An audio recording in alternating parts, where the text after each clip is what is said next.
Hey guys, welcome back to the recap. So this week in NXT, Killer Cross started off the show, had a match against, I think it was Danny Burch, and they had a decent, I'm gonna say decent for the fact that it was short, and I don't know how to feel about the whole dynamic with Cross, that he's like another one of these characters that's like unbeatable, you know, like, because when he finally does lose, who's it going to be against? And then, like, is it going to be believable, since, like, he's been running through people and has been undefeated, and he can't feel pain, apparently, and stuff like that. So it's very hard to build, like it works with The Undertaker, The Fiend, I guess. We'll see how it goes with The Fiend losing matches and stuff like that. But it works for some people, but it does not work for everybody. Like, sometimes when the people finally lose, you're just like, this dude ran through a whole roster, and then all of a sudden he just lost like that or something. But and I feel like it compromises for like being like DQs for him to finally lose, or you have to like outsmart him or roll him up, which I'm like, sometimes it's cool, but it's only so far you can go with like having somebody who can't feel pain and somebody who gets up after every single move, or you hit your finish on them and they just get up in 1 second. It's very hard to then go and have him lose his first match. Keith Lee came out, Cross got out the ring, and it looked like he was like, you know, apprehensive and scared, and he was hiding behind Scarlett. And another thing with that, I don't see the point of Scarlett, to be honest with you. Like, I know she sings the song and she adds to the entrance, but I don't know. I feel like, I don't know, like, manager, I get the managers, right? You gotta be able to cut good promos and really have us believe like you're the mouthpiece for this person and stuff like that. Because she doesn't talk too much, and she's just there. Like, I know for distractions or whatever, but I don't know.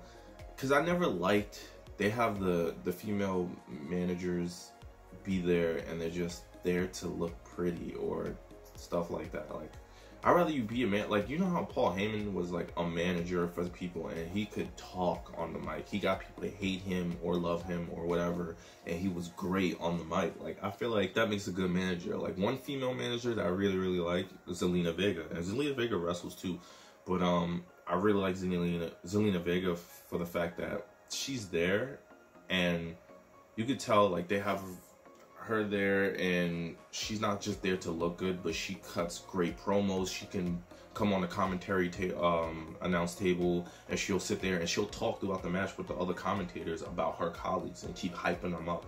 And like, she adds to her whole stable and her colleagues and whatnot. Like, she's a great manager.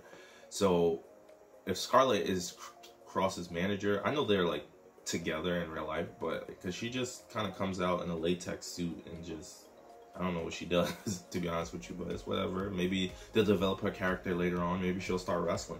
And the thing I was trying to say before is, like, you know, they make him so unbeatable, and he's not afraid of anything and all that other stuff. But then when Keith Lee came down to the ring, Killer Cross got out the ring, and he was like backpedaling a little bit, and I'm just like, that kind of just like took down your character a little bit. Like, he should at least stayed in the ring and stood face to face with Keith Lee. If Cross is unbeatable, can't feel pain, why would you get out the ring and hide behind your woman? But yeah, so Keith Lee was saying, oh, I got William Regal to sign his contract, my name's on it, and you need to sign the contract, and then you'll have your match with me at NXT TakeOver 30. So he, of course, you know, Killer Cross decided he stayed on the outside of the ring.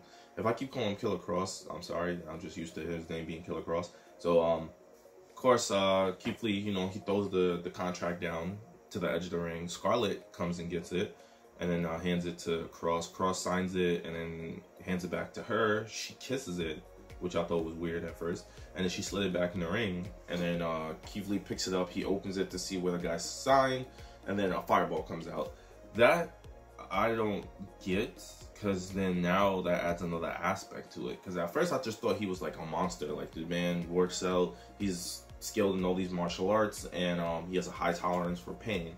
But then now, is it Scarlett or is it him that has these supernatural powers where like fire can just come out of nowhere? Because then, like, his character confuses me. I need to know if he's supernatural, if she's the supernatural one. Mind you, I'm not saying I don't like Killer Cross. Like, he's a good wrestler and stuff like that. his character is good. It's confusing at the same time, because if you're unbeatable, can't feel pain, why when you step face to face with another wrestler who's kind of dominant, you get out the ring and backpedal? Because then that makes you seem scared. So we'll see how that goes with the I'm pretty sure they're gonna have a great match at NXT TakeOver, but it's just his character and the whole dynamic of Scarlett confuses me. All right, next up we have the whole Pat McAfee and Adam Cole business. So and I knew it was a work the whole time. Like, I was telling people it's a work, it's not real, because I'm just like, why? Because these guys had banters back and forth before in the past, and I'm like, why would they have like little banters back and forth and be that unprofessional too, to have Adam Cole, who seems like one of the most professional guys in NXT, come out and curse and be attacking people, like, because this former NFL punter got on his nerves and stuff like that. Like, they've always gone back and forth at NXT takeovers and backstage and stuff like that, and it's always been filmed. So I'm just like, this is not, it's a work, it's not real. So Drake Maverick and Killian Dane, was it Maverick and Dane? Yeah, Maverick and Dane were gonna have a wrestling match, and then the UE came out and they beat the mess out of them, and they were like, you know, forget this match don't matter. Adam Cole comes out, cuts a promo, talk about how he's gonna beat the brakes off of Pat McAfee at NXT TakeOver, and he dares Pat McAfee to come to NXT next week and face him face to face, which I'm excited to see. And I hope they don't keep just letting Pat McAfee get the better of Adam Cole. Come on, the dude was the longest reigning NXT champion in history. It's Adam Cole, baby. There should be no reason why how does Adam Cole go from being the hottest thing in NXT for a year plus to be losing to an NFL punter who doesn't really wrestle? Like, no disrespect to Pat McAfee, but like, I don't like when they do that to wrestlers. I'm like, this guy was on top of the mountain.